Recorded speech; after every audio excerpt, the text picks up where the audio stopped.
Thanks for listening to Goddab Radio, a podcast for progressive thinking people. I'm Mad Dog Manser, and I'm here to bring you relevant and honest news and information I find compelling. We cover politics, debunk conspiracy theories, report on cannabis, especially in Oregon, and feature guest interviews regularly. At Goddab Radio, we are ferociously progressive, fiercely skeptical, and forcefully scientific with a no-nonsense attitude. Today is Friday, and it's Cinco de Mayo, and I hope you like our show today. In our Conspiracy Hypotheses segment this week, we will spend some time on GMOs. That's right, the feared genetically modified organism that we are making people sick and causing cancer with, or maybe not. We will touch on it some today and discuss it actually further next week. It's a pretty big topic, and I'm trying to get some expert testimony on it for next week as well. In Carnival Barks, we will cover Trump and more of his crap from the week, including his crazy comments on the Civil War. Oh my gosh. His healthcare bill that squeaked through the House just yesterday, actually, on Thursday, and his embracing of the murdering Filipino President Duterte. Some crazy stuff coming from 1600 Pennsylvania Avenue for sure. We will squeeze in a bit of cannabis news, but our main part of the second half will be an interview with Thomas True. He's the founder of the Gateway to Reason Atheist Convention that's held in St. Louis, Missouri, this July 28th through 30th. Yes, Thomas True is his real surname. That's perfect for what he's doing. He's got a great conference planned, and it should be informative, entertaining, and of course it's in St. Louis, which is a great town. We want to thank our sponsors for helping make Goddab Radio possible: Honey Badger Sungrown and Oregon Cannabis Connection newspaper. And a special thanks to Eric Sky for allowing us to use his amazing song, One for the Green, that we use to open and to close our show. We really appreciate that, Eric. Thanks a lot. And let's get on to our first segment here. We're going to talk a little bit about GMOs. So we're going to start off with, of course, Rational Wiki, one of my favorite places to go for reasonable, scientifically based information with wit and humor, I must say. They have a bit of a slant to their articles because they consider most of this stuff just absolutely absurdness on its face. And genetically modified food is not an exception. So they start this off really, it's pretty cute, with some dialogue here. Interviewer: critics say with genetically modified food, we could end hunger. We could feed billions of people that we currently are not. What do you respond to that? Hippie number one: yeah, we could feed billions of people, but they might grow 4 eyes, I mean, you don't know. You can't play with nature. Hippie number two: what kind of people would they be? What kind of people would we be creating? What you are what you eat. And then Penn Jillette's answer is, well, I guess she eats shallow, hateful, self-centered bullshit. We can't imagine how, but somehow these folks have forgotten that most people don't have the option of hopping on down to the Piggly Wiggly and bonding with the produce. Then, when the whole world has plenty of food, we'd love to hear this asshole's advice, but we're certainly not going to mistake it for information. That from Penn and Teller bullshit. That's a fair way to describe it in some ways, I think. The hippies do drive the madness to a degree.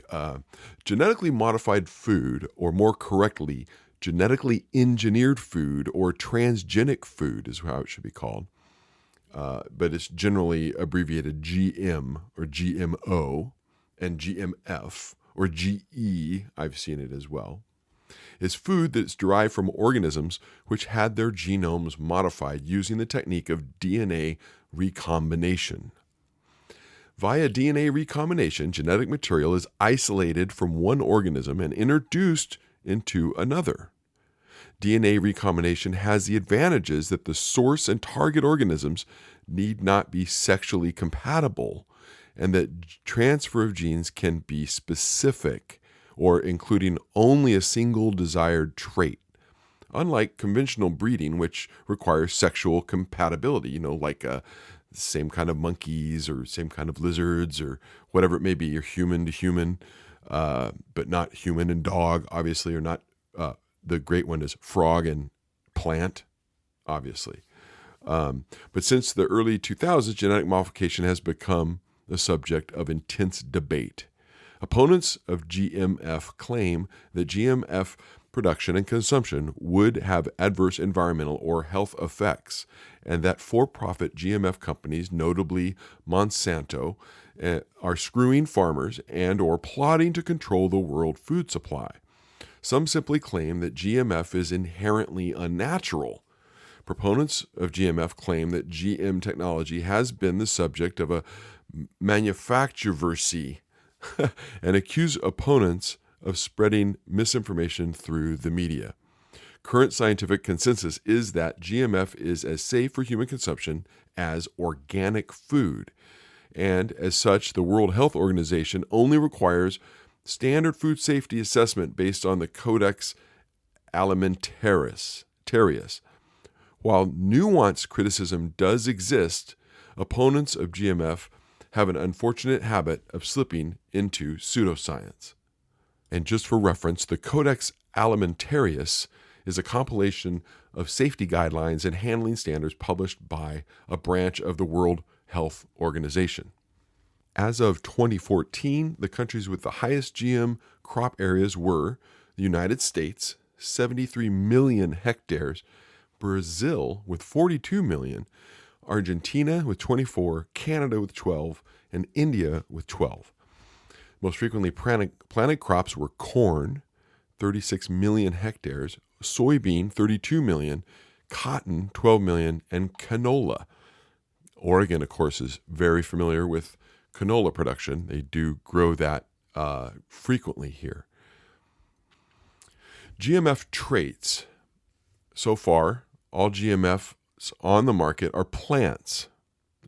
Genetically modified fish, such as salmon, have also been developed, but food regulators have not yet approved these for farming and public consumption. Since DNA, now I'm gonna have to hit on that actually a little bit. So I'm gonna finish this and then I'm gonna go back to the salmon.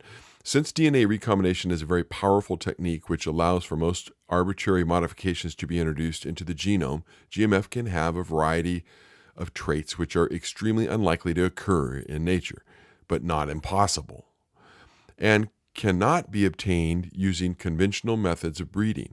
It is a way to short-circuit the millions of years of evolution and or to artificial selection which would be required for the desirable traits to arise spontaneously.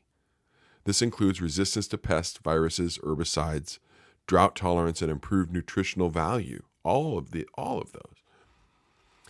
Now, as with the salmon, I did a little bit of research into this, and the reference, mainly because the reference in the wiki, the Rational Wiki, was marked as dubious, but this is one of their gold standard articles here, and it's generally well supported. But I did find some information that was supporting exactly what was stated there. The FDA has actually determined that the Aqua Advantage, AQUADVANTAGE, salmon is as safe to eat as non-GE salmon. And they use the term GE, of course. And this is from FDA.gov.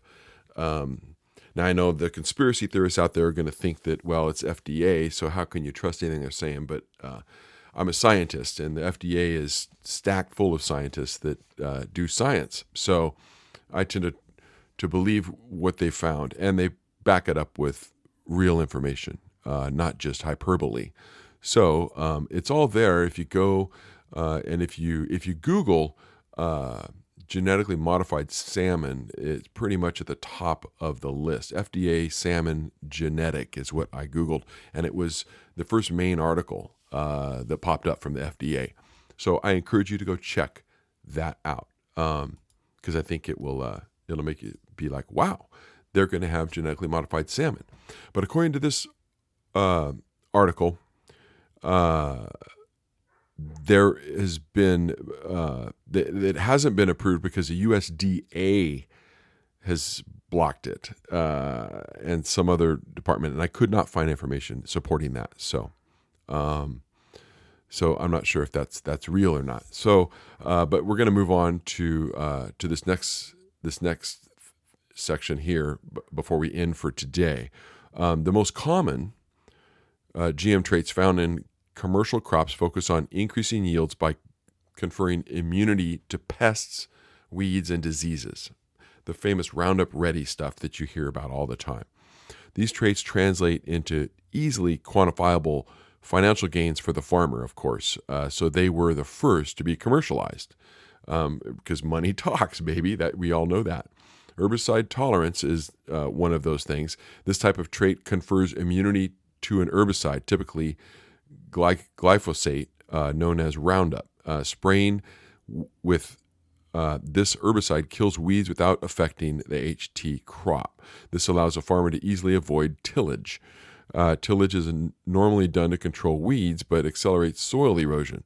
HT crops usually require more herbicides than traditional ones, but the broad spectrum herbicides used on HT crops are typically less toxic than traditional selective herbicides, leading to a net reduction of the environmental footprint. Corn, canola, soy, and sugar beets are examples of common HT crops. So wrapped up in this is a couple of things. The decrease of soil erosion is a big deal. That's a big deal in a lot of places. So I think that's an important factor to consider here. And then, of course, as we mentioned, they can use less toxic herbicides by using the proper plants. It's actually a win-win situation for the environment generally, as opposed to the old days in the 30s and 40s and 50s when they were putting DDT and Sevin and all these other crazy products on their crops. Okay, another of the most common commercial crop-focused toxins is the Bt toxin production. Bt toxins are proteins produced by the soil bacterium Bacillus thuringiensis, which are lethal to some species of insect pests, primarily moths and beetles. Bt extract is often used as an insecticide in organic farming. I've used it on my cannabis, actually. Many people do. When an insect attempts to feed off the plant that produces a Bt toxin, it quickly dies. Bt crops require significantly less insecticides than their traditional counterparts, and more importantly, kill only the insects that feed on the plant, thus impacting the surrounding environment even less. Note that we are now several different Bt toxin strains, each of which is lethal to a slightly different segment of the insect population, and each of which has its own tracking number assigned to it by the EPA. Corn and cotton are examples of common Bt crops. So corn and cotton, corn specifically, is both Bt toxin and herbicide tolerant, genetically modified, both. Everybody's eating corn oil. And people are freaking out thinking they're getting this GMO corn oil. It's just not logical, folks. Less commonly are virus-resistant strains of plants and rennet production in plants, which the chymosin used in cheese making can be produced by genetically modified microorganisms. The gene for rennet production is taken from a ruminant animal, such as a cow or goat, and then inserted into a bacterium, fungus, or yeast, which will then produce chymosin as it ferments nutrients. About 80% of cheese worldwide is made with such fermentation-produced chymosin. This has benefits for everyone who might issue have issues against eating meat or milk or mixing milk and meat, as well as providing another source of rennet if we ever have a need for it. And they've got some other new ones they're doing: starch breakdown, non-browning for apples, right? So that you can keep apples sliced and they don't get brown and oxidized, improving handling characteristics. And they're doing more stuff, increased intrinsic yield in plants, nitrogen fixation, disease resistance, biofortified foods, flood tolerance. And hemp is a good one. They can produce flood-tolerant hemp plants too. So there's all of that, and we're going to get to more of it next week, and hopefully we're going to have some comments from somebody on it specifically. I'm working on that. So anyway, don't be afraid of GMO. What you've heard is an unfounded fear generally of people who were freaking out at the idea that they might be putting a frog gene into a plant and they didn't like it. But you're not putting really part of the frog in that other plant. It's just a chunk of their genetic chain. That's all, the micro level of the chain. So anyway, it's complicated, hard to understand, but you got to trust the science because, hey, I trust the science. You got to trust the science. But now it's time for Carnival Barks, our weekly Trump roundup where we highlight recent alternative facts from the so-called president, a segment where we point out the absurdities, lies, and blunders coming from Trump and his inept administration. This week, we've got quite a list of things. He has been amazingly ignorant on the Civil War. His comments that he recently made were absurd at best and absolutely showed an ignorance level that is pretty uncommon for somebody who's able to achieve the highest of offices in America. I just cannot explain. In an interview with the Washington Examiner, Trump said, quote, "People don't realize, the Civil War, if you think about it, why? People don't ask that question, but why was there Civil War? Why could that one not have been worked out?" Absolutely amazing. It's just crazy. He went on to make more comments, and he thought that Andrew Jackson, who of course died in 1845, would not have let the Civil War happen. Of course, Andrew Jackson was a slave holder. Andrew Jackson was a racist piece of crap. He sent all the Indians to reservations, and was absolutely a horrible president. I mean, they've considered taking him off the $20 bill. This is the man Donald Trump is idealizing now. I mean, it's just craziness on its face. AP News reported that Trump's comments about the war came after he lauded Jackson, the populist president who he and his staff have cited as a role model. He suggested that if Jackson had been president, quote, a little later, you wouldn't have had a civil war, unquote. And he also said, quote, he was really angry that he saw what was happening with regard to the Civil War. He said, there's no reason for this. Jackson died in 1845. The Civil War began in 1861. Just amazing that this guy is president.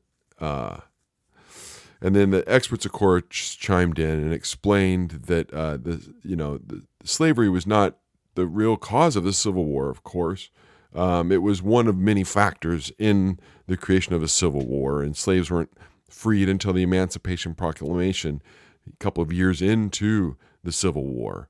It's a complicated matter, and for him to make such a stupid comment, again, just goes to his complete and utter ineptitude. Oh my gosh, can you believe this? The healthcare plan that Trump's pushed through, thanks to the the Republican Congress that squeaked it through by 2 votes. 216 votes is what they needed. They got 217. This GOP healthcare reform bill will allow states to deny coverage for pre-existing conditions, including sexual assault. That's right. Pre-Obamacare rape survivors who sought treatment for their injuries could be denied health care later on. Under Obamacare, pre-existing conditions were guaranteed to receive coverage, among them sexual assault. The American Health Care Act would change that.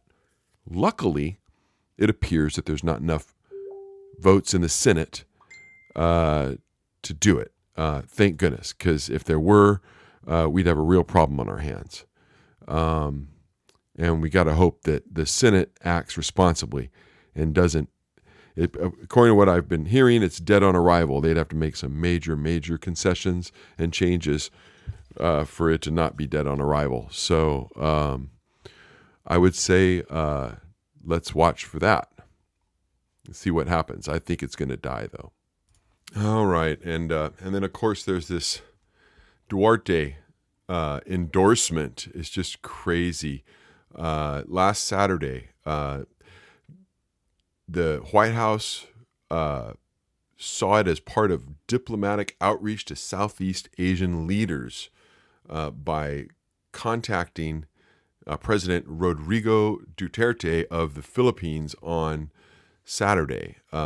And they had apparently a, quote, very friendly conversation, unquote, with this accused murderer, basically, and ordering extrajudicial killings of just suspects in drug cases in the Philippines. Hundreds and hundreds, if not thousands of them. He's actually claimed to have carried out some of these killings himself, shooting and killing suspected drug dealers.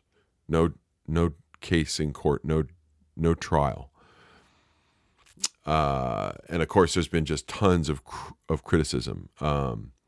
Specifically, John Sifton from the Asia Advocacy Director of Human Rights Watch said, by essentially endorsing Duterte's murderous war on drugs, Trump is now morally complicit in future killings. Yeah. Although the traits of his personality likely make it impossible, Trump should be ashamed of himself, he went on to say. What a great statement that is. Although the traits of his personality likely make it impossible, he should be ashamed of himself. Oh, gosh, that's awesome.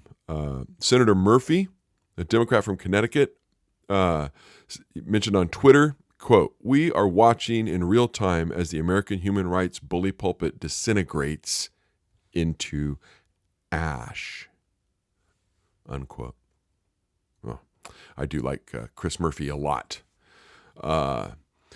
Duterte's toxic reputation has actually made some of the White House people pause. But it, obviously Trump is just going just straight past that.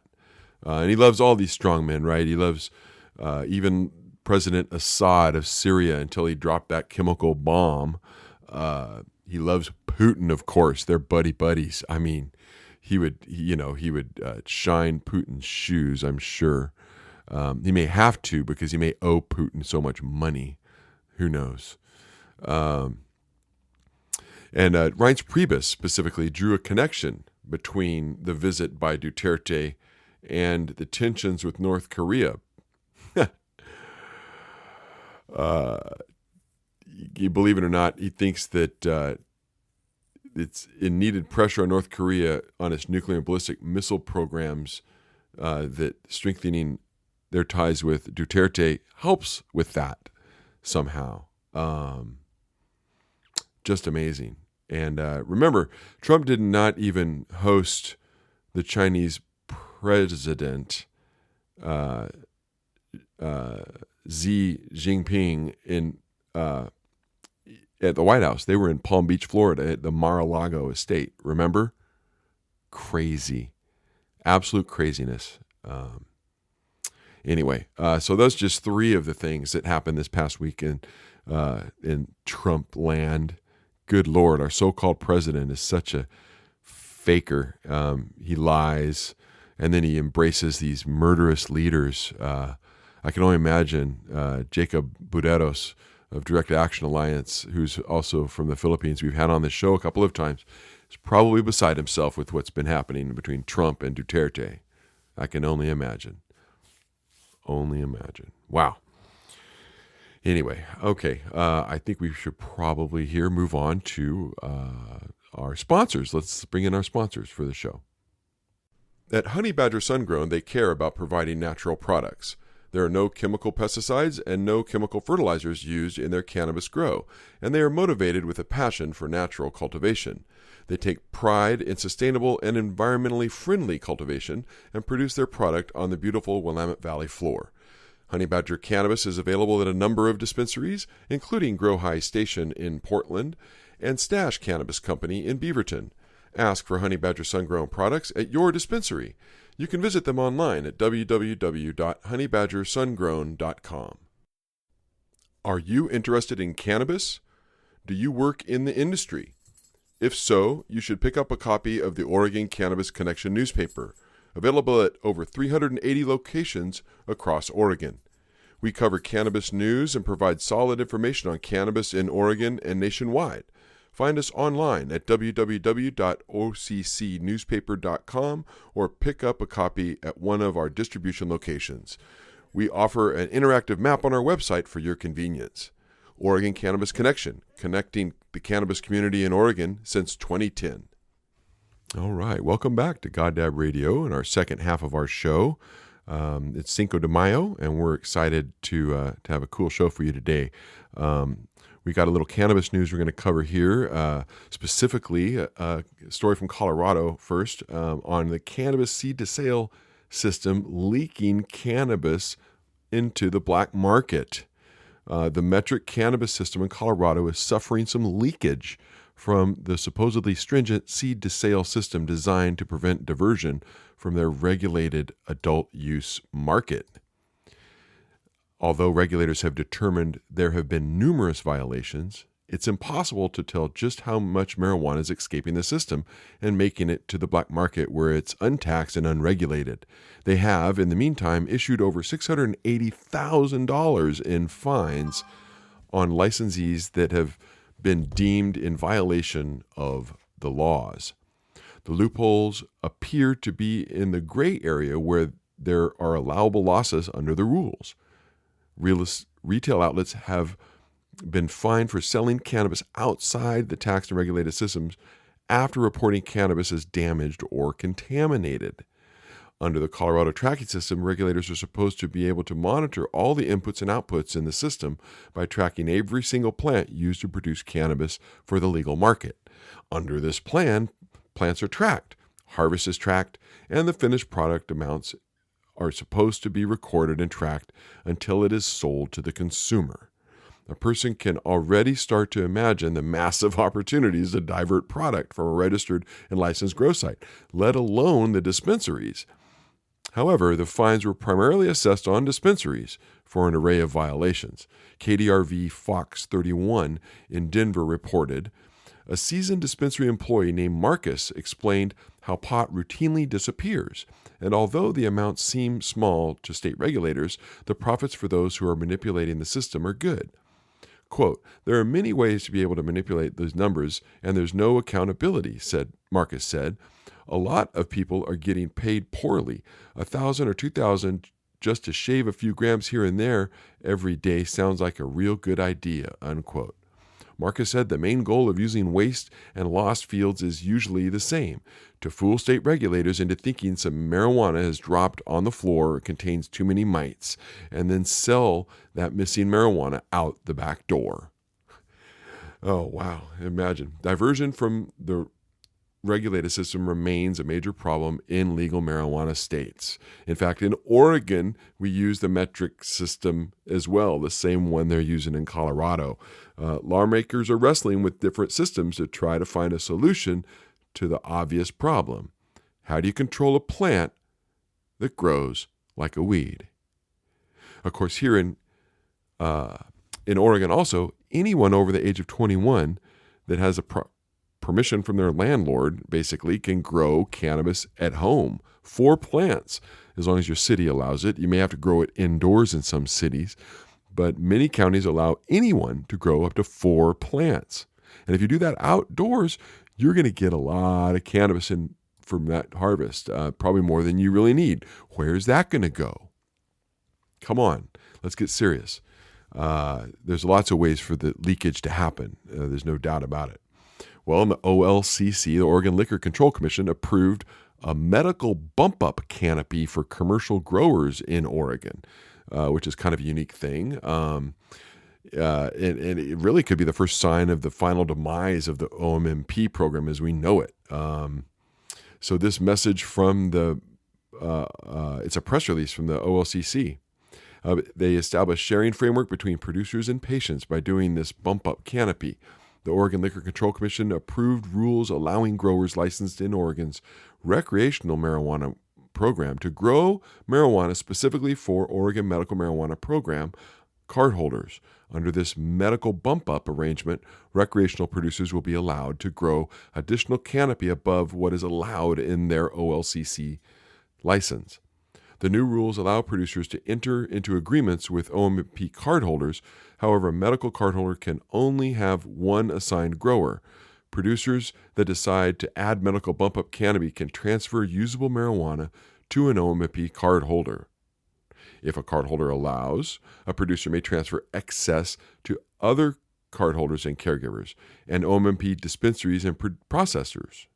All production and transfer of excess product is required to be tracked in the cannabis tracking system that, of course, in Oregon is run by Metric, METRC, the same one in Colorado. Yeah, okay.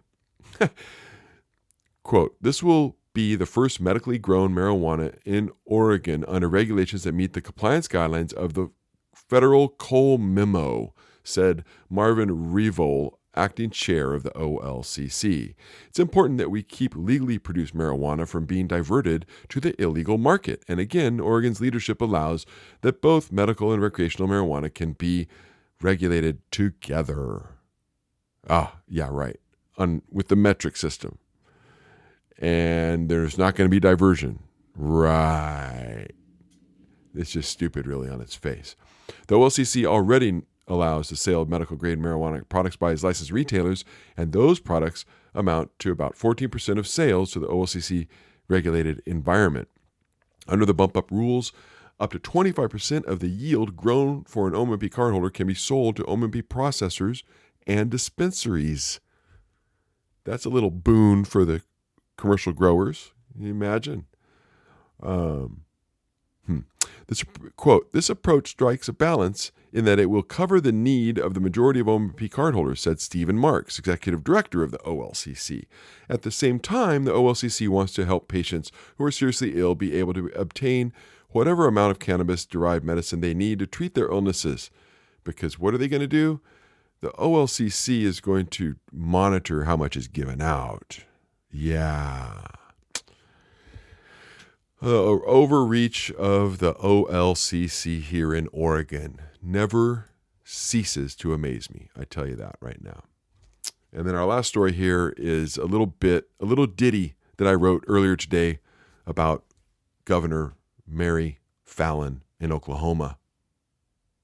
In a recent interview with conservative Oklahoma Governor Mary Fallin, a morning show host on KOKH in Fox 25 in Oklahoma City was pushed by social media to ask the budget-beleaguered Fallin if there was a possibility of legalizing marijuana as they face a $900 billion shortfall in the state. Her response was pathetic. Quote, we asked our viewers on Facebook what they wanted to talk to you about this morning, and there were two overwhelming themes. First was legalizing marijuana. They think that could be a huge revenue generator here in the state. Is that even something that's on the table right now? Asked Chris Stanford, the host of Good Day OK. No, "It's not on the table for me," said Fallon, "because I've been trying to get people to stay off drugs and don't get high. And as we have seen in Colorado and in other states that have legalized marijuana, there have been huge problems." Fallon went on to express her unfounded fears and use a hypothetical situation to dramatize her point. It was a fallacious argument at best, but it was much more akin to reefer madness as we have come to expect from simple-minded leaders that have a limited grasp of reality. Quote, "I mean, can you imagine driving with your children to have your children in a school bus driving somewhere on a road and someone is driving along beside you or turning in front of you that's high on marijuana? Or driving a school bus that's high on marijuana? I mean, is that what you really want?" explained Fallon in the interview. "Or do you, as an employer, want someone coming to work that's high? I mean, just think about that." And to finish off her argument by example, she ends with a complete falsehood, dismissively stating, "And it's a gateway drug, so..." Newsflash, Governor Fallon. It's not a gateway drug according to most experts today or anyone that grasps the complete fallacy of the gateway drug theory. Your ridiculous argument is a complete joke. Do you think that there are not people currently using marijuana in your state? Your arguments are so bad they are laughable. Millions of Oklahoma residents have smoked marijuana, and a great number of them have been driving after use. To think there will be a spike in incidents is not supported by facts. Your idea that there have been huge problems with legalization in Colorado and other states is a complete lie as well. The governors in every state except New Jersey and Maine have accepted and generally praised the recreational and medical systems in their states. The couple of governors that don't like it have used the same fallacious arguments and lies to impede implementation. The only huge problems that have been implementing reasonable and functional systems for regulating in the states and discrimination against cannabis users, not anything associated with cannabis use. Governor Fallon, if you don't want to legalize marijuana in Oklahoma, just say you don't. Then, when you make horrible arguments, you simply show your lack of leadership and inability to grasp reality. There is a special place saved in hell for people that discriminate against others in such a manner. To continue the persecution of people that want to use a safe and already widely available plant in the privacy of their own space, and one that has proven safer than alcohol, cigarettes, and prescription drugs, you are truly a foolish and incompetent governor, and the people of Oklahoma should throw you out. In fact, they should be ashamed that they elected you at all. That's what I think. All right, that's enough cannabis news for you guys. We're going to move on to my interview that I did with Thomas True. Thomas is the founder of the Gateway to Reason conference. It's basically an atheist convention that and skeptics included, of course, in St. Louis, Missouri. It goes on July 28th and 30th coming up, and we encourage you to go if you're out in that area for sure, or if you can manage to get out there. So here's my interview with Thomas. All right. Okay, so we'd like to welcome to our show this evening Thomas True, who is the founder and organizer of Gateway to Reason. It's a skeptic event that happens out in St. Louis coming up in this July. Thomas, thanks for joining us on the show. I'm glad to be here. This is awesome. I'm very excited to talk about the event and whatever else we happen to talk about. Absolutely. Have lots of fun. Yeah, absolutely. It was you actually kind of contacted me. You apparently heard my podcast and I believe and contacted me through Facebook. Yep. And I was kind of excited because you told me about this great event that you have going on in St. Louis, and of course I jumped on the chance to be able to talk to you about it because you've really lined up quite a presentation going on for 3 days there in the Midwest. Yeah. Tell us generally how this idea got going and what you guys do basically. Well, make sure I get the details out first. It's July 28th to 30th in St. Louis. The tickets for the event are just $50. That's for all 3 days. There are other aspects of the conference that you can get, like the VIP dinner and event.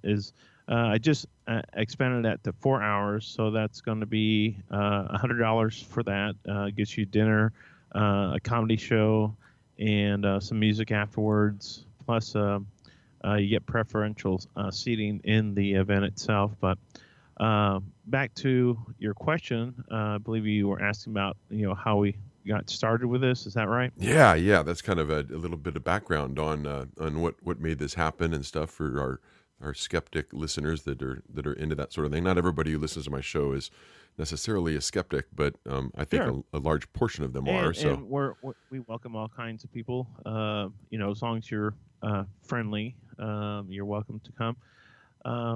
I've gone to a lot of conferences and events over the years, and one that I went to in Tulsa was called Free OK. And David Silverman was speaking there, and one of the things that he mentioned during his conference was that, if you want to, set more positive aspect in face for atheism, you take action if there's not something happening around you.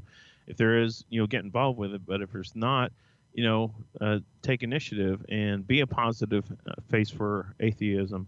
And I started, actually, the first one I started back in 2014.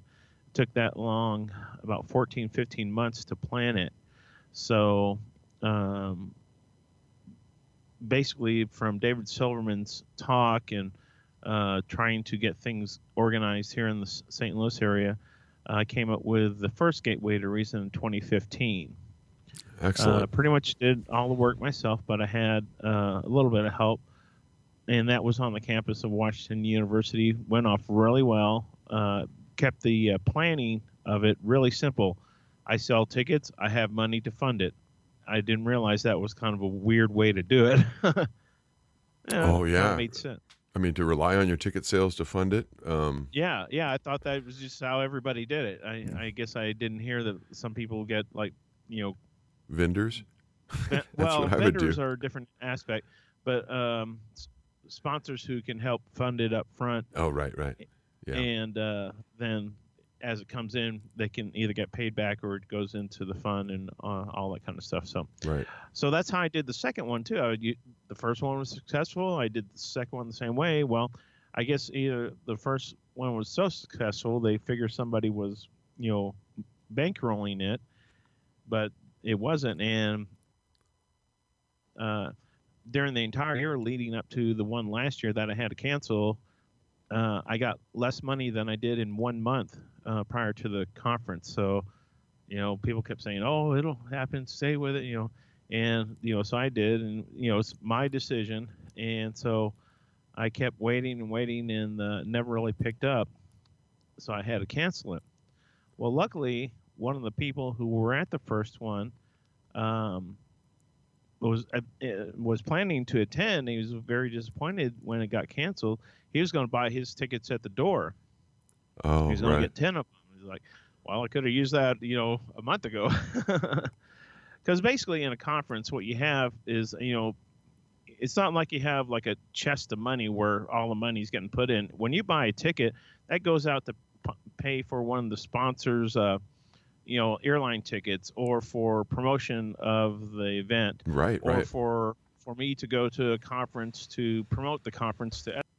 Yeah, you definitely have to promote your conferences. I'm from the cannabis industry, is my main gig doing my newspaper, right? So in doing that, I have a innate understanding of conferences, having been to quite a few, Right. done advertising through my newspaper for quite a few, and have some friends that put them on.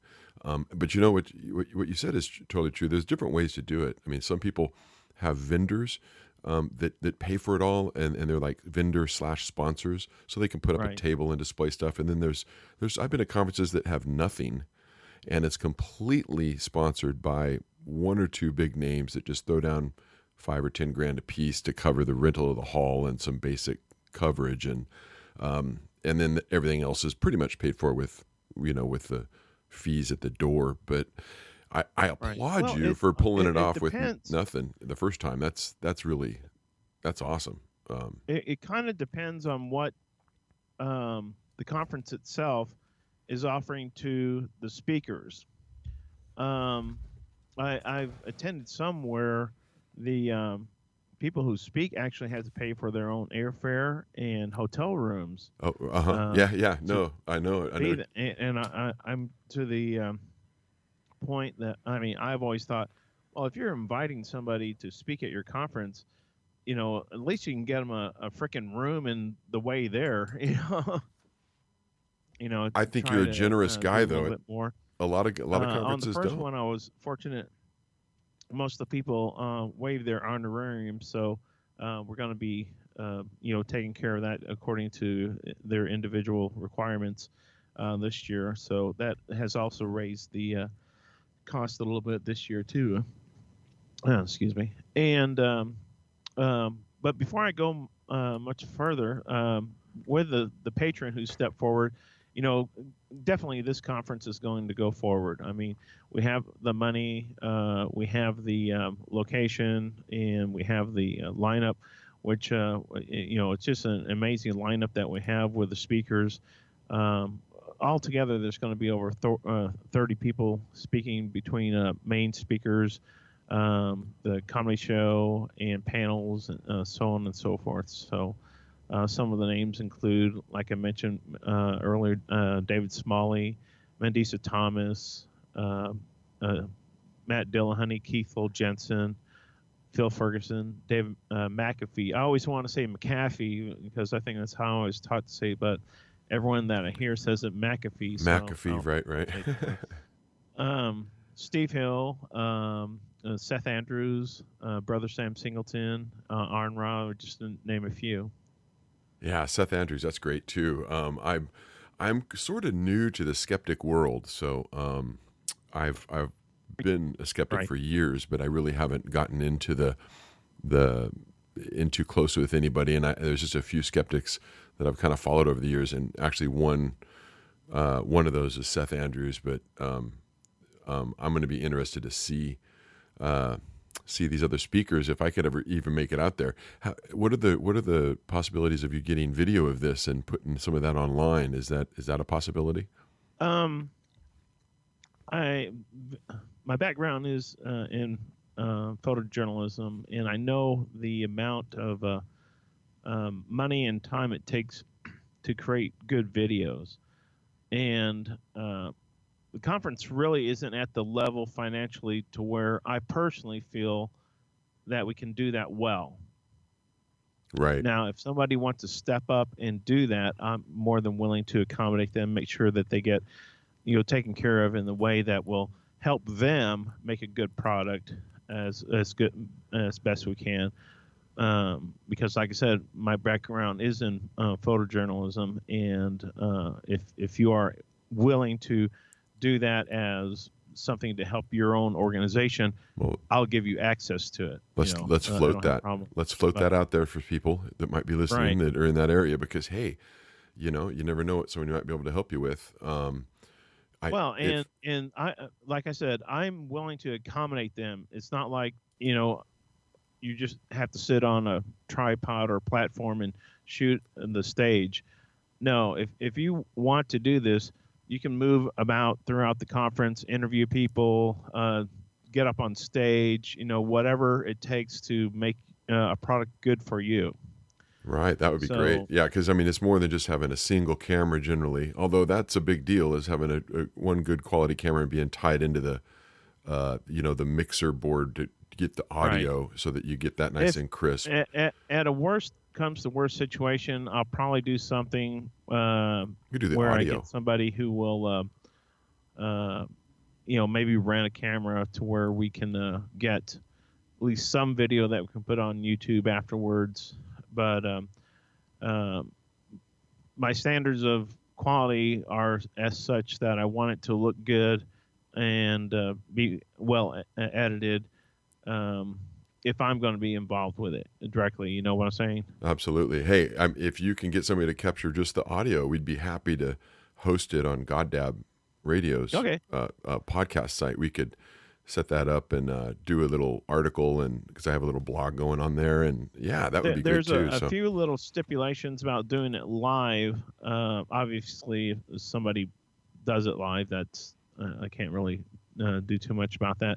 But obviously, as a conference, unless you're doing some sort of where they pay to tie in to see a live stream, you want the people to be there in person.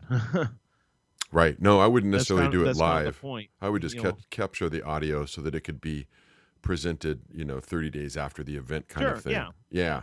Or even just Some clips of it some so of the that, speakers have Patreon accounts, so we have to hold off until that clears through their process so they can share it first. Which is, more. I'm more than happy to do that if I remember. I sometimes forget. right. Yeah. uh, No, I think but that's great. yeah, Information with the is lineup golden. we got, it's real good. Plus some of the other features that we have. The one that I'm most happy about is the one that has never been done at any conference that I've ever been to quite a bit or even heard of. We're having a St. Louis aerial tour of the region on a helicopter. So what we're offering is a raffle to take a 20-minute flight around St. Louis, and it's just $20. It's normal $165 value, and we'll be doing that. I think we're looking at Saturday and Sunday. So you're going to have two different flights that you're going to be raffling off? We're actually going to try to do A few. 6 flights. Whoa, very cool, man. And St. Louis is a beautiful city along the river and everything. So, I mean, I can just imagine it'd be a great we're going to go down to the Arch flight. over the brewery, Forest Park, Botanical Gardens, Busch Stadium, City Museum, just the Yeah. whole area. So That's awesome. we'll have that all set up. And the chance for a raffle is just $20, and that goes to help FFRF, Freedom from Religion Foundation, and the Foundation Beyond Belief. I split it with them. Whatever comes in on the raffle, so that not only do you get a chance to take a helicopter flight, period, which is kind of awesome. You get to see St. Louis by air, and you get to help 2 good organizations that help others, both in the courtroom and on the ground. That's so, awesome. I mean, that's just a really amazing That's a chance to get a flight for 20 minutes. 20 minutes, it's basically $1 a minute if you win. Now this whole thing is happening at where? It's at a conference center at a hotel in St. Louis? Yeah, it's at the Holiday Inn, Route 66 Southwest, or SW as they say. The actual city that it's in is called Sunset Hills. So we have hotel packages, which you can get through our website, gatewaytoreason.com.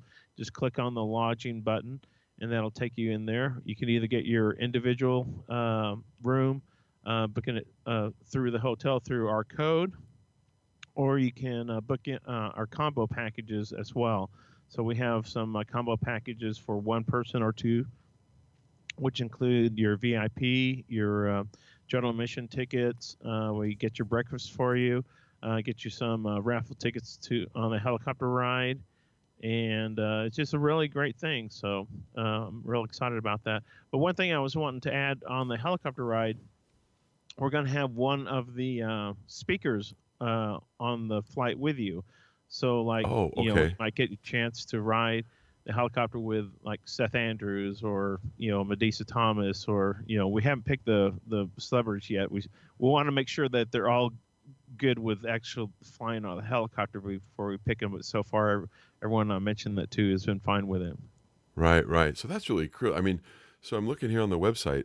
You've got it set so for the 3-day event for $400. That includes everything, including your hotel and the raffle for the helicopter ride and breakfast, and that's a sweet deal. Right. And it's actually discounted off what each individual thing would be separately. That's really great. Yeah. And so So this so is basically, you save a little bit of money. I mean, you save about $70 depending on which combo you use, because we're able to save you a little bit of money off that. Which, $70 that'll pay for your bar bill for maybe 1 or 2 nights, or food for the other times that, because we basically buy 3 meals: your Friday night VIP and your 2 breakfasts, buffets at the hotel. So right. So you're uh, left with a snack each day and then dinner or something. I mean, basically, you're going to be so busy right. too. You're not really going to be spending a whole bunch of time eating lunch, probably, right? Because the events are all day. So Yeah, but plan on a good thing quickie that kind you of brought up the lunch or schedule. But I mean, we do give you a decent time for going to get something to eat. There's uh, a restaurant there at the hotel, and plus there's many other options right around there. Matter of fact, the headquarters to Panera is catty corner from us, and they're a corporate headquarters. So Panera. there's Nice. we call That's it St. Louis Bread Company here, though. I didn't realize But it's based. lunchtime is usually about an hour, uh, maybe an hour and 20 minutes. So I think Friday I got it for 1 hour, and see on um, Saturday it looks like it's about 11:40, 12. It's about an hour and 40 minutes, and Oh wow. Okay, that's plenty of time then. Yeah. yeah, Okay. and on Sunday it's an hour and 10 minutes. So plenty of time to go get something to eat, and even see a little bit of the city if you want. There's always a whole lot to see there. Yeah. My Obviously, St. brother. Louis is a The, easy destination. We're on the conference is actually on the old Route 66, and that's you know through the hotel. You could probably guess that, but so that's a real popular travel destination to travel on Route 66. So that's something that you could work out to. Uh, Maybe if you've never taken a long journey on there, I know maybe southbound out of St. Louis. This is some pretty cool sights just for the first I'm sorry. first 100 miles out of St. Louis. There's some really cool sights to see along 66. I think.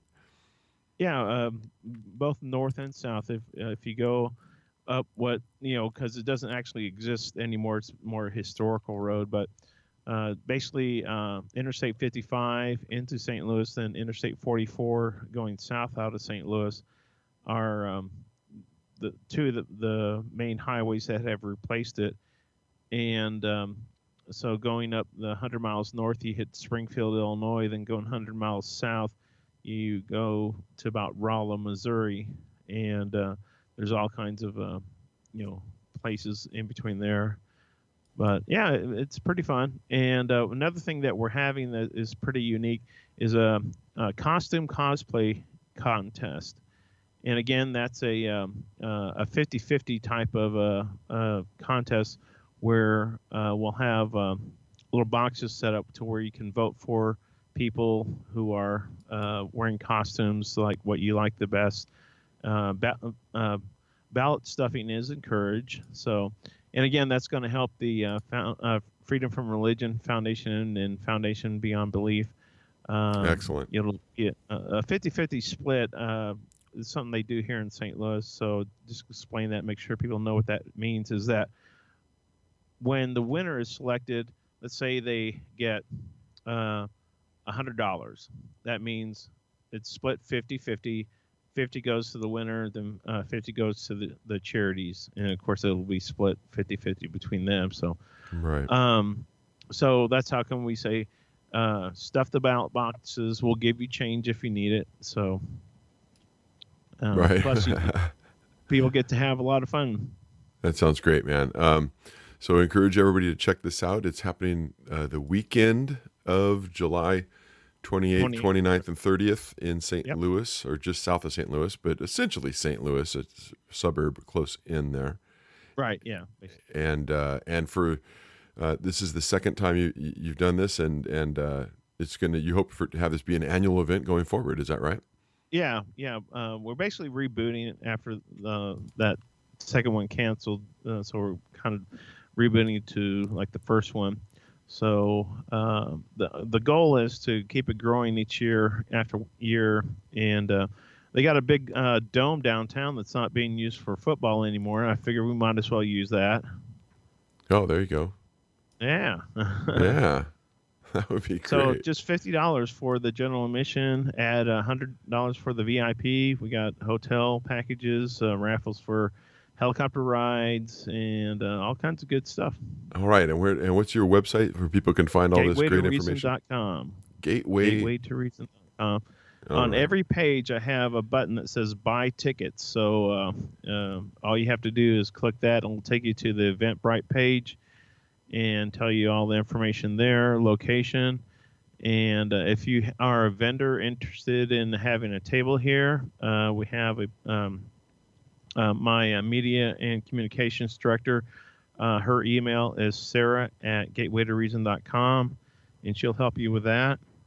Sarah with an H? Is that Sarah with an H? Sarah with an H or without?